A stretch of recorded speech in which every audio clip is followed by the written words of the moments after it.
It's good to see you guys at Victory Christian School. I've got my mom, Miss Colleen, my friend Anna, Hi. and my sister Donna. Hi. And we have been having a great time today being judges for the Spelling Bee. We've really enjoyed it. Yes, the kids have been amazing. Definitely. Yeah, we have had a great time. We still have 6th and 7th grade to go, but we just wanted to do a quick shout out video and say you guys are awesome, and we are so excited to get to be a part of Victory Christian School's Spelling Bee.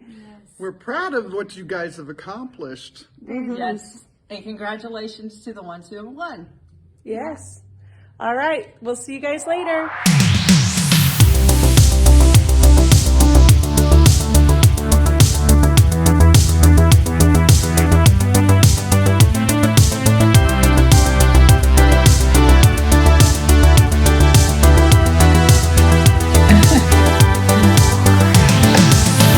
I was saying that I was impressed with how well they do their words, that's how smart they are.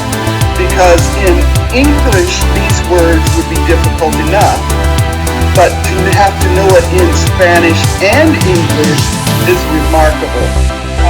It's very impressed.